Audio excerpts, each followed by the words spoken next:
नैनों से छलके प्यारो बाबा, नैनों से छलके प्यार। पाए है सुख संसारो बाबा, पाए है सुख संसार। निर्मल निर्मल किरणें आती, भाल पे है सौभाग्य सजाती।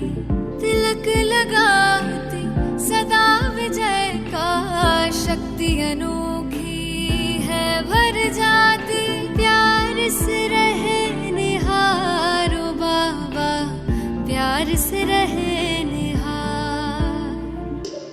नैनों से छलके प्यारो बाबा, नैनों से छलके प्यार। पाए है सुख संसारो बाबा, पाए है सुख संसार।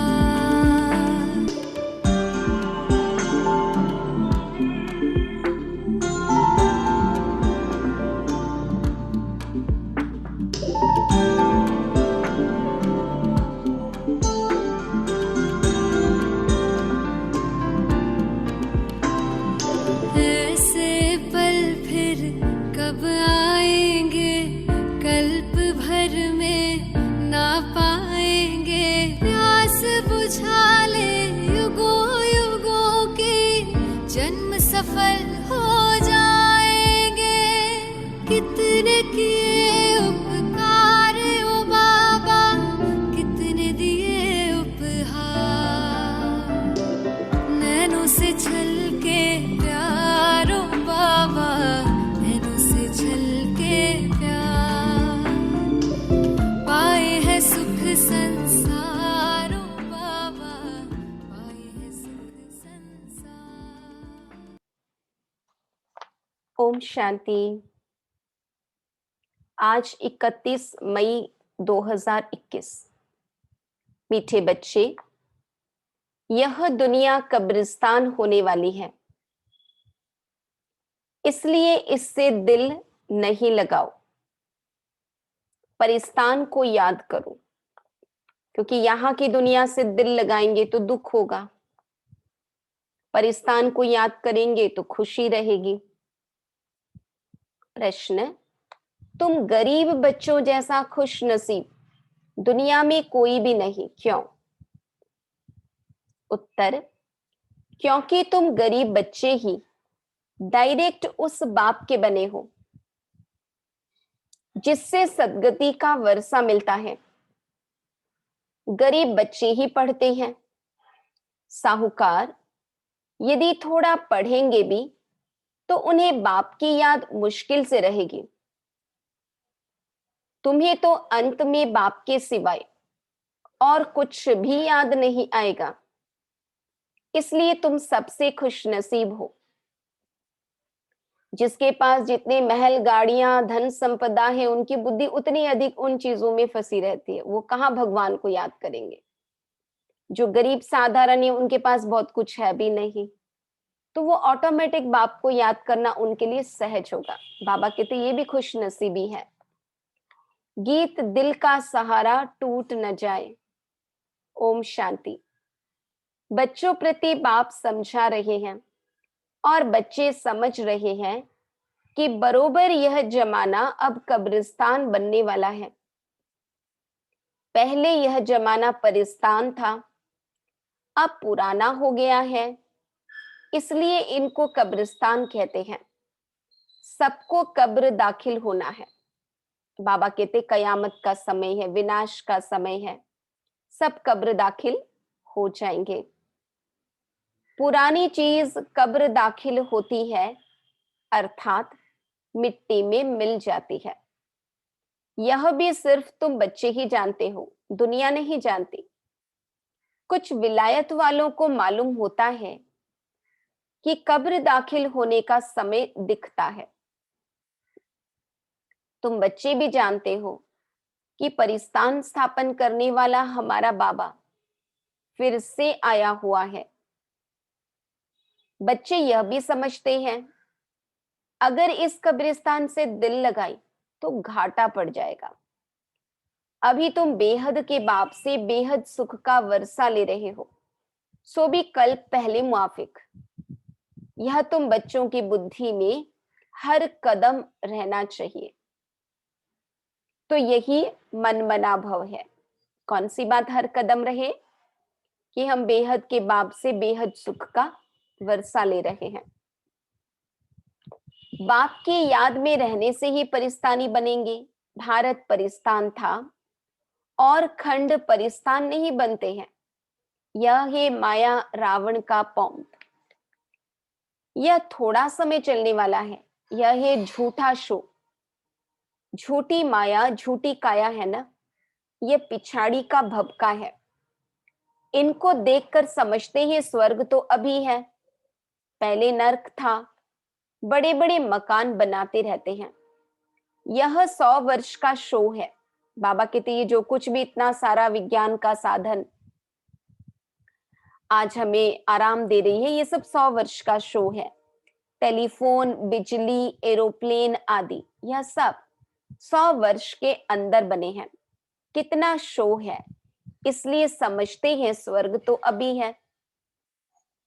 दिल्ली पुरानी क्या थी, अभी नई दिल्ली कितनी अच्छी बनी है। नाम ही रखा है न्यू दिल्ली। बापूजी चाहते थे नई दुनिया राम राज्य हो, परिस्तान हो। यह तो टेम्पररी पंप है। बाबा कहते वर्तमान का जो भबका है, शोबाजी है, ये कोई स्थायी सुख देने वाली चीजें नहीं है। कितने बड़े बड़े मकान, फाउंटेन आदि बनाते हैं, इनको आर्टिफिशियल स्वर्ग कहा जाता है, अल्पकाल के लिए।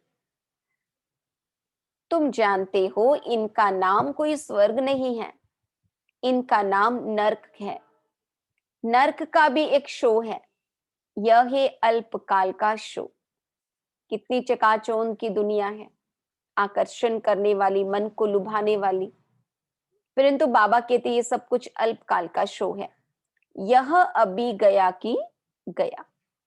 अब बाप बच्चों को कहते हैं एक तो शांति धाम को याद करो। सब मनुष्य मात्र शांति को ढूंढते रहते हैं। कहां से शांति मिलेगी? अब यह सवाल तो सारी दुनिया का है कि दुनिया में शांति कैसे हो। मनुष्यों को यह पता नहीं कि हम सब वास्तव में शांति धाम के रहने वाले हैं। हम आत्माएं शांति धाम में शांत रहती हैं, फिर यहां आती हैं पाठ बजाने। सो भी तुम बच्चों को मालूम है, अभी तुम पुरुषार्थ कर रहे हो सुख धाम जाने, वाया शांति धाम। हर एक की बुद्धि में है हम आत्माएं अभी जाएंगी अपने घर शांति धाम। यहां तो शांति की बात हो नहीं सकती। यह है ही दुख धाम। सतयुग पावन दुनिया, कलयुग है पतित दुनिया।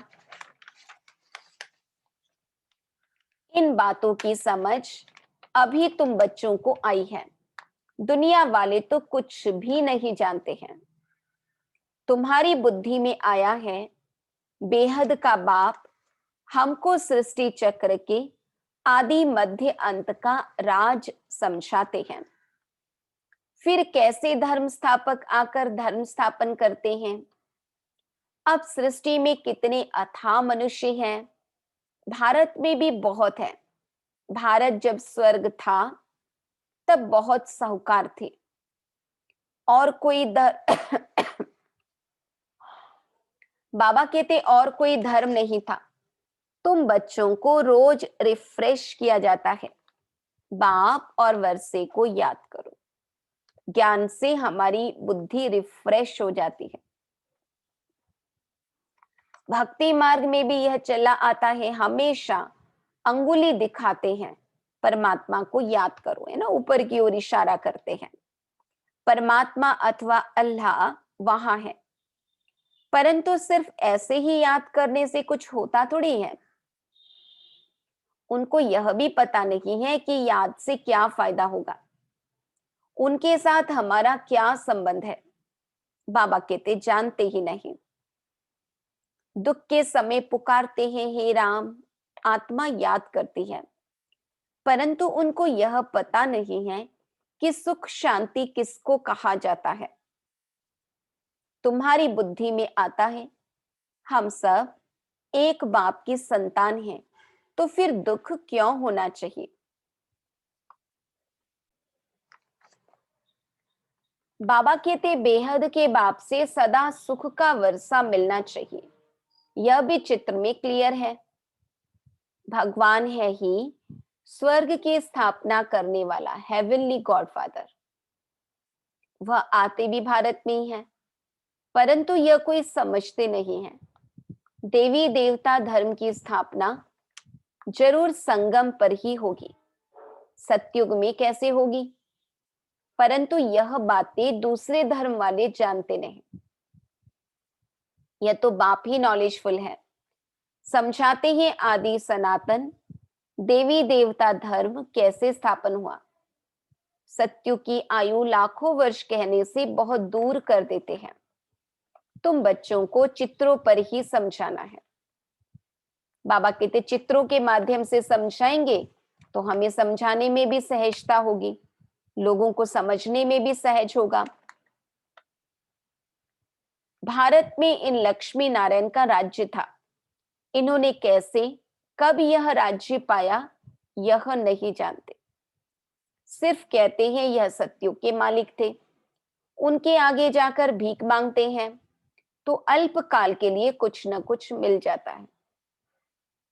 बाबा कहते भगत जो कामना रख के भक्ति करते हैं, कुछ उनकी कामनाएं पूर्ण हो जाती हैं। कोई दान पुण्य करते हैं, उनको भी अल्प काल के लिए फल मिल जाता है। गरीब पंचायत के मुखी को भी इतनी ही खुशी रहती है जितनी साहूकार मुखी को। गरीब भी अपने को सुखी समझते हैं। बॉम्बे में देखो गरीब लोग कैसे कैसे स्थानों पर रहते हैं, झुग्गी झोपड़ी में, स्लम एरिया में रहते हैं। तुम बच्चे अभी समझते हो भल करोड़पति हैं परंतु कितने दुखी हैं। तुम कहेंगे हमारे जैसा खुश नसीब और कोई नहीं। हम डायरेक्ट बाप के बने हैं जिससे सदगति का वर्षा मिलता है। बड़े बड़े आदमी कभी भी ऊंच पद पा न सके। जो गरीब हैं वह साहूकार बन जाते हैं। पढ़ते तुम हो, वह तो अनपढ़ है ना। ज्ञान की पढ़ाई में अनपढ़ है, भले लौकिक पढ़ाई कितना ही पढ़े हुए हैं। करके थोड़ा पढ़ेंगे भी तो भी बाप की याद में रह नहीं सकते। अंत में तुमको सिवाय बाप की और कुछ भी याद नहीं रहना चाहिए। जानते हो यह सब कब्रिस्तान होना है। बुद्धि में रहना चाहिए यह जो हम धंधा आदि करते हैं थोड़े समय के लिए है। धनवान लोग धर्मशालाएं आदि बनाते हैं, वह कोई धंधे के लिए नहीं बनाते हैं। जहां तीर्थ वहां धर्मशालाएं नहीं हो तो कहां रहे। इसलिए साहूकार लोग धर्मशालाएं बनाते हैं। ऐसे नहीं कि व्यापारी लोग आकर व्यापार करें। धर्मशाला तीर्थ स्थानों पर बनाई जाती है। अब तुम्हारा सेंटर बड़े ते बड़ा तीर्थ है। बाबा कहते तुम्हारे सेंटर्स जहां जहां हैं वे बड़े से बड़े तीर्थ हैं, जहां से मनुष्य को सुख शांति मिलती है। तुम्हारी यह गीता पाठशाला बड़ी है, यह सोर्स ऑफ इनकम है। इससे तुम्हारी बहुत आमदनी होती है। तुम बच्चों के लिए यह भी धर्मशाला है। बाबा का सेंटर पाठशाला भी है तो धर्मशाला भी है। बड़े से बड़ा तीर्थ है। तुम बेहद के बाप से बेहद का वर्षा लेते हो। इन जैसा बड़े से बड़ा तीर्थ कोई होता नहीं। उन तीर्थों पर जाने से तो तुमको कुछ भी मिलता नहीं। यह भी तुम समझते हो। भक्त लोग बड़े प्रेम से मंदिर आदि में चरणामृत लेते हैं, समझते हैं उनसे हमारा हृदय पवित्र हो जाएगा, परंतु वह तो पानी है। यहां तो बाप कहते हैं मुझे याद करो तो वर्षा मिलेगा, अभी बेहद के बाप से तुमको अविनाशी ज्ञान रत्नों का खजाना मिलता है। अक्सर करके शंकर के पास जाते हैं, समझते हैं अमरनाथ ने पार्वती को कथा सुनाई, तब कहते हैं भर दे झोली। तुम अविनाशी ज्ञान रत्नों से झोली भरते हो। बाकी अमरनाथ कोई एक को थोड़े ही बैठकर कथा सुनाएगा, जरूर बहुत होंगे, पर भक्ति में तो दिखाया कि उन्होंने एक पार्वती को कथा सुनाया। बाबा कहते एक को नहीं, बहुतों को सुनाएंगे, जरूर बहुत होंगे, और वह भी मृत्यु लोक में ही होंगे। मृत्यु लोक वालों को ही तो कथा सुनाकर अमर लोक ले जाएंगे। सूक्ष्म वतन में तो कथा सुनाने की दरकार ही नहीं। अनेक तीर्थ बनाए हैं, साधु संत महात्मा आदि ढेर जाते हैं। अमरनाथ पर लाखों आदमी जाते हैं। कुंभ के मेले पर गंगा स्नान करने सबसे जास्ती जाते हैं, समझते हैं हम पावन बनेंगे। वास्तव में कुंभ का मेला यह है जहां ज्ञान सागर शिव बाबा के साथ आत्मा रूपी ज्ञान नदियों का संगम होता है, मिलन होता है। वह मेले तो जन्म जन्मांतर करते आए, परंतु बाप कहते हैं इससे वापस अपने घर कोई भी जा नहीं सकते, क्योंकि जब आत्मा पवित्र बने तब जा सके, परंतु अपवित्र होने के कारण सबके पंख टूटे हुए हैं। आत्मा को पंख मिले हैं, योग में रहने से आत्मा सबसे तीखी उड़ती है। ज्ञान और योग पंख है, और जितना योग में रहेंगे आत्मा उतना तीखी उड़ेगी।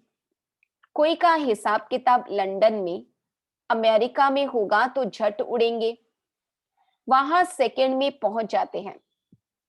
लेकिन मुक्ति धाम में तो जब कर्मातीत हो तब जा सके,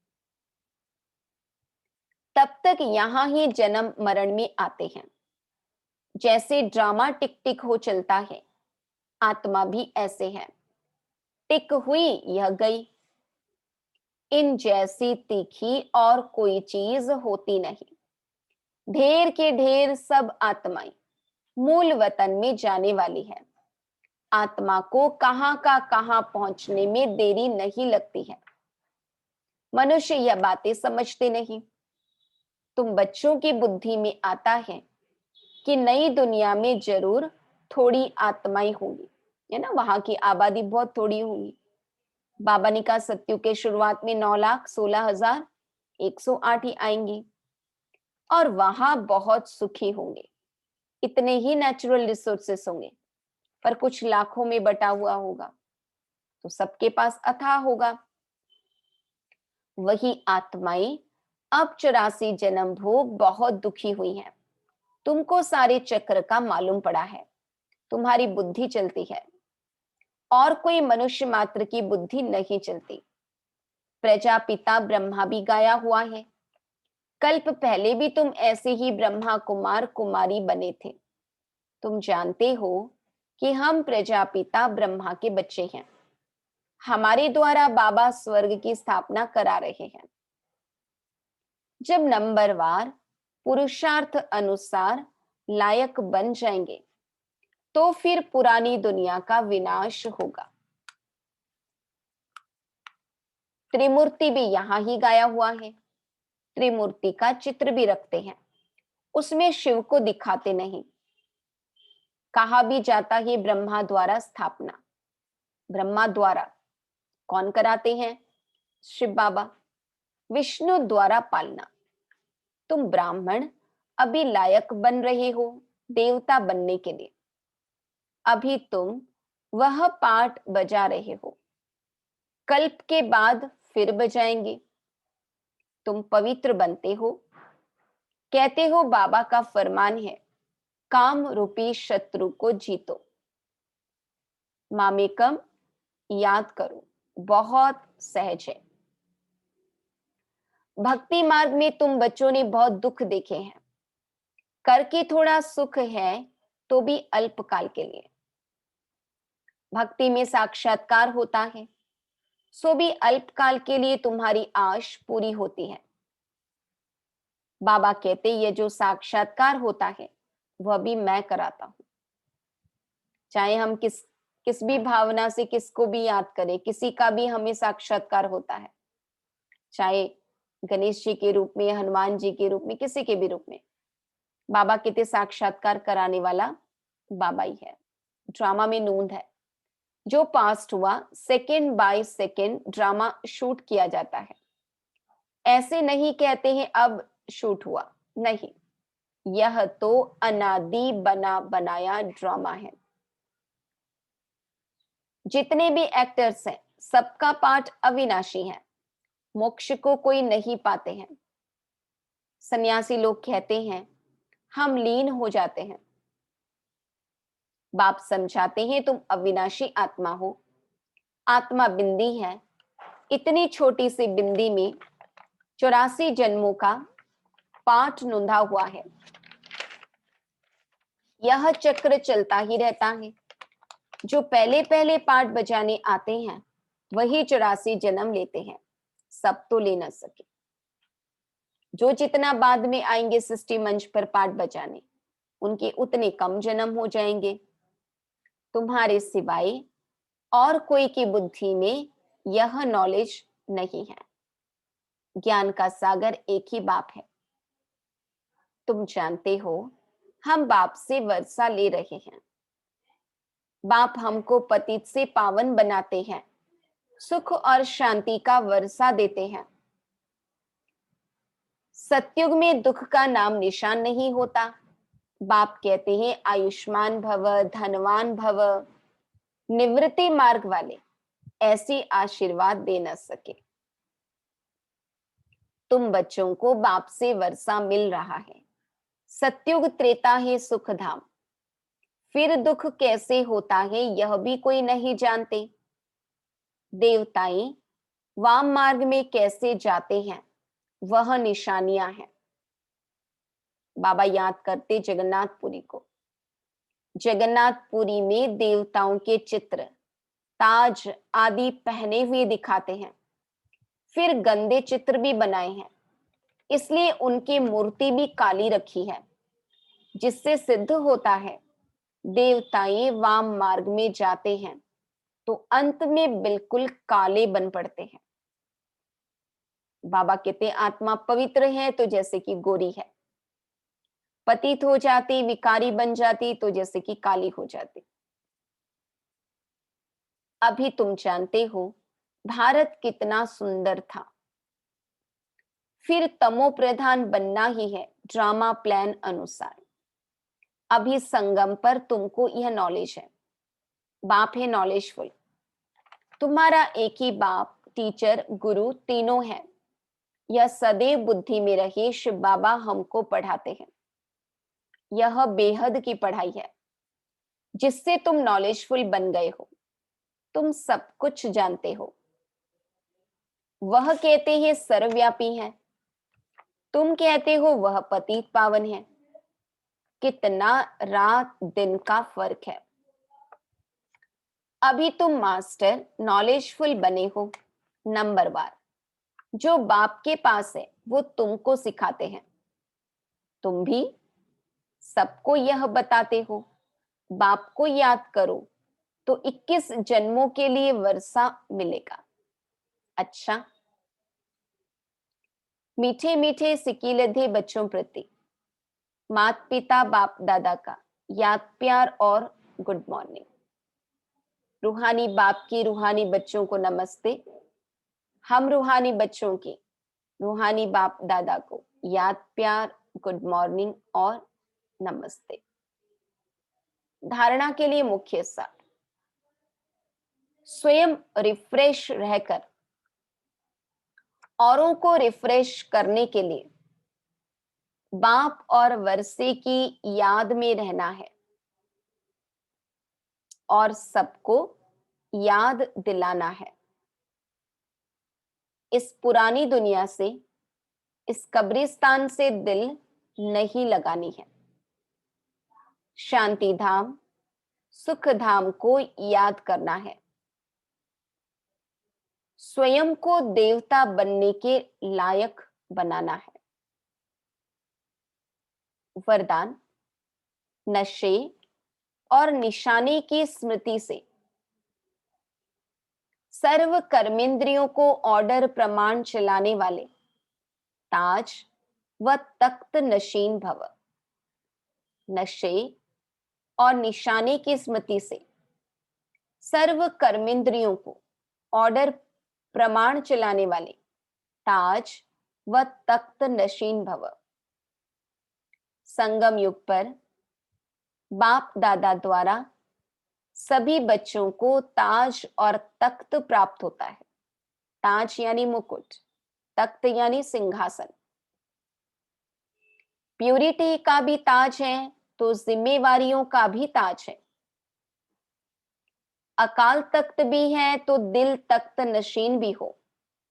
जब ऐसे डबल ताज और डबल तख्त नशीन बनते हो तो नशा और निशाना स्वतः याद रहता है। फिर यह कर्मेंद्रियां जी हजूर करती हैं। जो ताज व तख्त छोड़ देते हैं उनका ऑर्डर कोई भी कारोबारी नहीं मानते। इसलिए बाबा कहते तख्त पर बैठे हुए ताज धारण किए हुए रहना है, तो सब इंद्रियां रूपी कारोबारी हमारा ऑर्डर मानेंगे। स्लोगन, कमजोर संकल्प ही प्रसन्न चित्त के बजाय प्रश्न चित्त बना देते हैं। कमजोर संकल्प ही प्रसन्न चित्त के बजाय प्रश्न चित्त बना देते हैं। इसलिए बाबा कहते कमजोर संकल्पों को नहीं आने देना, नहीं आने देना है। हमारा हर संकल्प समर्थ हो, श्रेष्ठ हो, महान हो, इसका हमें अटेंशन रखना है। ओम शांति।